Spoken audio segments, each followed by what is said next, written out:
saya Merani, saya merupakan salah satu dosen di Universitas Muhammadiyah Bengkulu, program studi pendidikan ekonomi, Fakultas Keguruan dan Ilmu Pendidikan. Spesialisasi saya yaitu saya mengajar di mata kuliah pendidikan, khususnya pendidikan ekonomi pada mata kuliah etika bisnis. Saya akan menjelaskan deskripsi singkat mata kuliah etika bisnis, di mana mata kuliah etika bisnis memberikan pemahaman tentang pengambilan keputusan etis yang tepat serta perilaku etis dalam dunia bisnis yang harus mempertimbangkan kepentingan dan harapan kelompok pemangku kepentingan di samping pemegang saham. Etika bisnis merupakan mata kuliah yang dapat dijadikan pedoman dalam pengambilan keputusan etis yang terkait dengan tata kelola dan etika manajemen risiko di era baru, serta memberikan pemahaman penting dari tantangan bisnis. Etika bisnis mengeksplorasi secara mendalam berbagai kasus nyata yang terjadi serta contoh pada skala internasional sehingga dapat memberikan pengalaman belajar perkuliahan. Capaian pembelajaran pada mata kuliah ini yaitu ada 5 capaian pembelajaran atau yang disebut dengan CPMK. Yang pertama yaitu mahasiswa mampu mengaitkan secara tepat isu-isu etika yang berkembang sesuai dengan bentuk pemecahan masalah. Yang kedua, mahasiswa mampu mengimplementasikan dengan benar teori etika bisnis dalam pengambilan keputusan etis. Yang ketiga, mahasiswa mampu mengevaluasi praktek GCG dalam perusahaan. Yang keempat, mahasiswa mampu melakukan analisis praktek etis dan tidak etis dari praktek bisnis atau perusahaan yang ada. Yang kelima yaitu mahasiswa mampu menentukan pada karakter tangguh, kolaboratif, adaptif, inovatif, inklusif, belajar sepanjang hayat kewirausahaan. Submateri pada mata kuliah etika bisnis ini ada 8 submateri. Yang pertama yaitu merumuskan gambaran umum etika bisnis. Yang kedua, menganalisis perkembangan teori etika. Yang ketiga yaitu menganalisis prinsip dan kode etik dalam bisnis. Yang keempat, memahami good corporate governance. Yang kelima yaitu memahami kedudukan sosial perusahaan. Yang keenam, memahami kooperatif social responsibility. Yang ketujuh yaitu memahami etika pasar bebas. Yang terakhir yaitu memahami isu-isu utama etika bisnis di bidang SDM, marketing, dan keuangan. Baik, pada mata kuliah etika bisnis ini selanjutnya saya akan menggunakan metode pengajaran, metode yaitu discovery learning pada mata kuliah etika bisnis, dan selanjutnya akan ada video pembelajaran yang akan saya tampilkan berikut ini. Assalamualaikum warahmatullahi wabarakatuh. Waalaikumsalam warahmatullahi wabarakatuh. Baiklah, hari ini kita masuk ke pertemuan kedua ya. Ya, Bu. Pada pertemuan hari ini kita sama-sama akan membahas materi yaitu prinsip-prinsip etika bisnis. Sebelum kita membahas materi kita pada hari ini, marilah kita awali proses pembelajaran dengan berdoa kepada komite. Silakan. Baiklah rekan-rekan sekalian, untuk memulai pelajaran pada siang hari ini, baiknya kita berdoa menggunakan doa yang percaya masing-masing.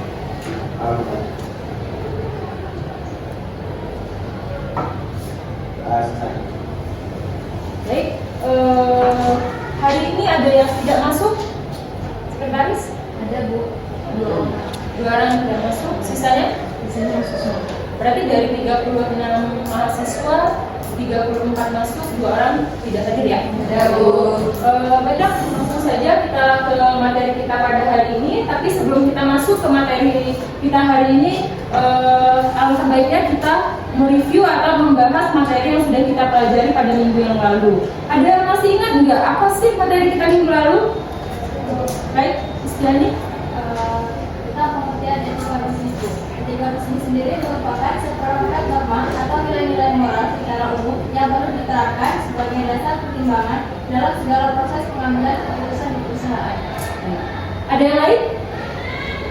Tujuan etika bisnis itu agar dapat terciptanya hubungan harmonis serta dan saling menguntungkan di antara kelompok manusia sebagai individu atau kelompok. Kayaknya itu sudah tidak asing lagi ya kalimat etika bisnis bagi kehidupan kita sehari-hari, karena etika itu sendiri merupakan bentuk perilaku maupun perilaku, norma, sikap yang dilakukan oleh individu dalam kehidupan sehari-hari. Cuman kaitannya pada materi ini adalah kaitannya perilaku seseorang atau individu itu dalam proses berbisnis atau ketika bisnis. Oke, Ibu rasa untuk materi yang minggu lalu sudah paham, maka hari ini kita lanjut ke materi yaitu prinsip-prinsip etika bisnis. Baik, pada materi hari ini kira-kira ada yang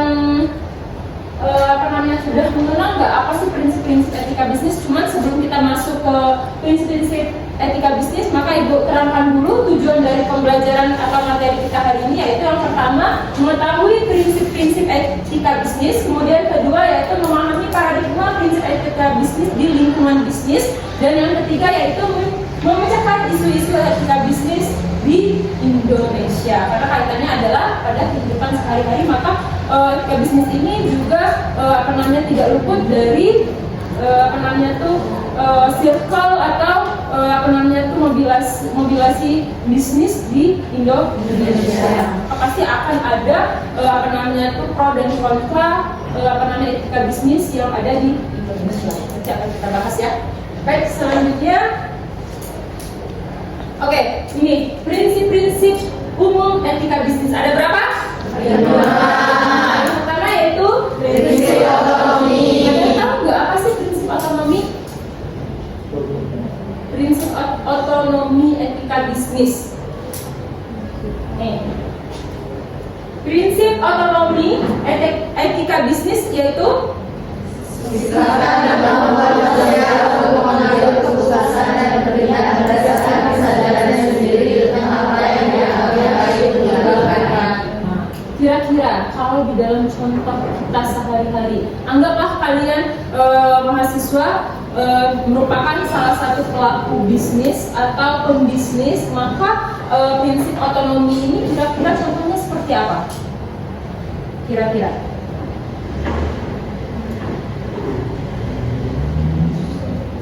adalah kesadaran sepenuhnya yang dilakukan individu di dalam aktivitas sebuah bisnis. Maka prinsip ini pasti prinsip yang apa kira-kira? Apa kira-kira dia? Kalau bagi seorang pembisnis, prinsip otonomi apa? Kan tadi sudah dijelaskan bahwa prinsip otonomi ini adalah prinsip kemampuan manusia untuk mengambil keputusan. Kira-kira kalau kita seorang pembisnis, apa keputusan apa ya yang harus kita ambil? Pemula nih, kalau pemula, bisnis apa yang mau kita buat? Itu kan keputusan ya. Karena di dalam sebuah bisnis pasti kita harus punya keputusan. Jadi kita harus menentukan di awal kita idenya apa, bisnis apa yang mau dibuat. Kemudian sudah ketemu bisnis apa yang mau dibuat, lokasinya di mana, target pasarnya siapa, gitu. Harganya apa, kemudian barang dijual apa, harganya berapa. Nah, itu harus ditentukan sebelum kita memulai bisnis. Nah, ini yang dimaksud dengan prinsip otonomi. Oke, sampai di sini paham? Paham. Next, kedua yaitu prinsip kejujuran. Nah, dari di sini sudah sama-sama kita tahu bahwa prinsip kejujuran merupakan prinsip utama yang harus dimiliki individu maupun seseorang di dalam memulai bisnis. Kenapa sih? Kenapa harus ada prinsip kejujuran? Kenapa kira-kira? Apa, Bi? Karena dalam memulai suatu bisnis itu harus adanya kejujuran dulu. Jika tidak ada kejujuran, maka bisnis tersebut tidak akan bisa mencapai targetnya. Tidak akan mencapai tujuan atau bahkan tidak akan mencapai target yang diinginkan. Karena untuk menjaga keberhasilan atau keberlangsungan usaha yang kita jalankan ini tadi, ya salah satunya harus menerapkan prinsip kejujuran. Contohnya gini deh, kalau kalian misalkan belanja, terus produk yang kalian terima atau yang kalian beli tadi tidak sesuai dengan reviewnya, kira-kira kecewa nggak konsumen? Kecewa. Karena kenapa? Karena di situ berarti pelaku bisnisnya tidak menerapkan prinsip kejujuran.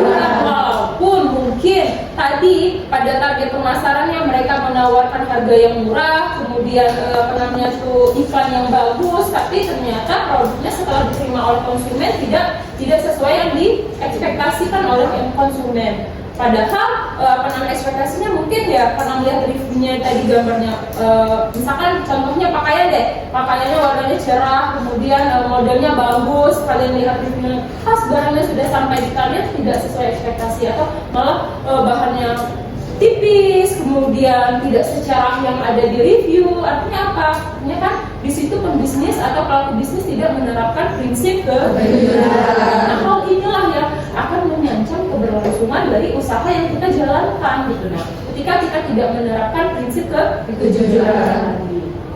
Nah, untuk menghadapi persaingan yang ketat, maka di sini perlu benar-benar prinsip kejujuran. Karena sekalinya konsumen dibuat kecewa, maka otomatis konsumen tidak akan mau belanja lagi, tapi tidak ada tingkat kepuasannya. Tapi ketika kita memberikan kepuasan, kepercayaan kepada konsumen, maka di situ pasti konsumen berpikir nanti kalau ada produk yang baru lagi atau ada produk yang saya butuhkan, saya pasti larinya ke toko ini atau berbelanja ke produk ini lagi, karena dari yang sudah saya belanjakan sebelumnya produknya sudah bagus, harganya kemudian terjangkau, sesuai lah dengan apa yang diharapkan oleh konsumen. Nah, itu ya prinsip yang kedua. Kemudian yang ketiga adalah prinsip keadilan. Apa sih prinsip keadilan?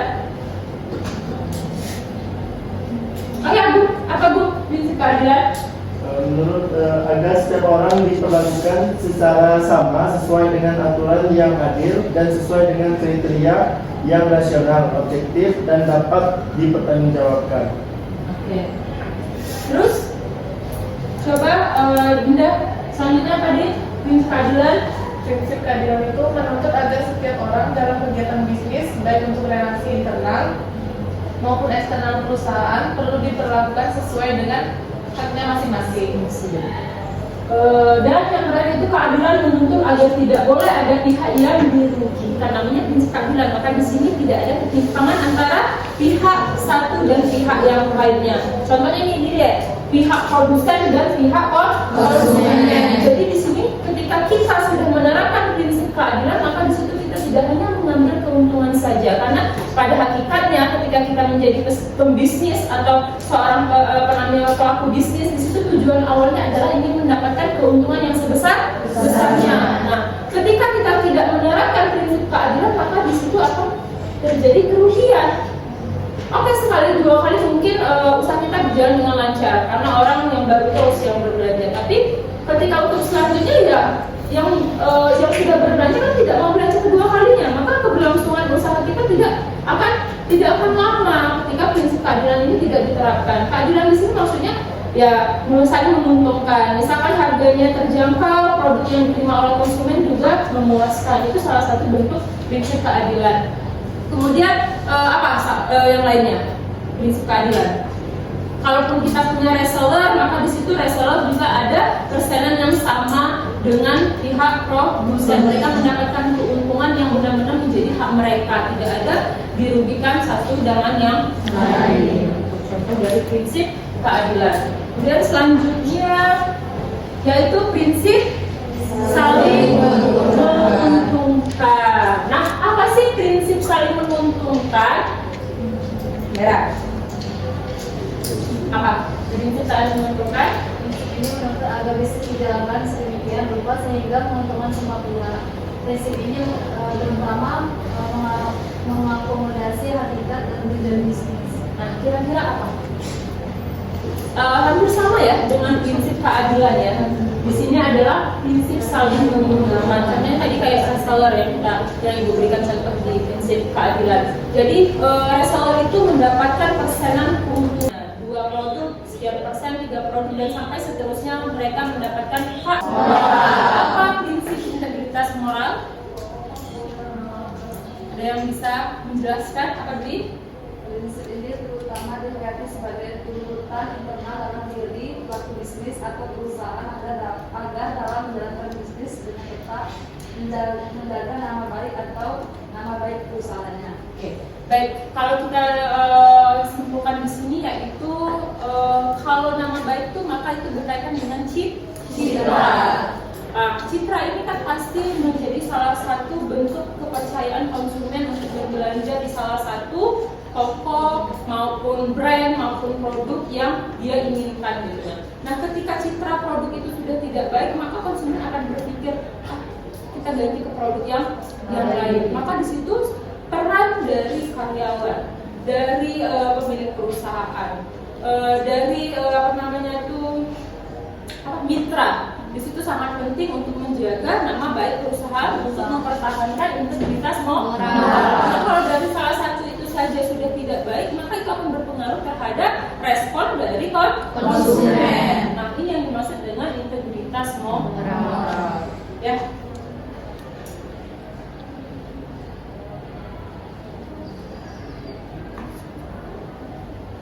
Baik, tadi sudah.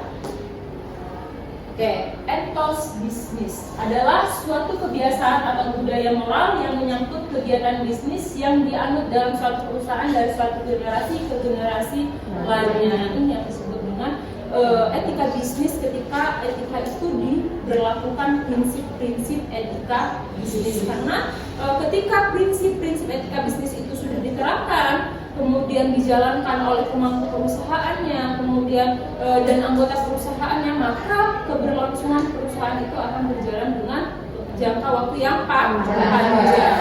Nah, baik, itu saja materi kita pada hari ini. Sebelum kita masuk ke tugas individu, maka di sini akan Ibu mau minta untuk refleksi ya. Artinya apa? Pengulangan dari apa yang sudah Ibu jelaskan sebelumnya. Kira-kira ada yang mau mewakili dari teman-temannya materi kita hari ini, yaitu prinsip-prinsip etika bisnis.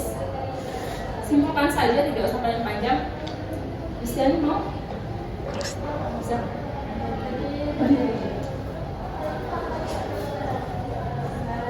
Saya sedikit menyimpulkan tentang materi yang dijelaskan tadi. Kita mempelajari tentang prinsip-prinsip etika bisnis, di mana prinsip etika bisnis ini dibagi menjadi 5. Yang pertama prinsip otonomi, kemudian prinsip kejujuran, prinsip keadilan. Yang keempat ada prinsip moral. Yang kelima ada prinsip saling menguntungkan.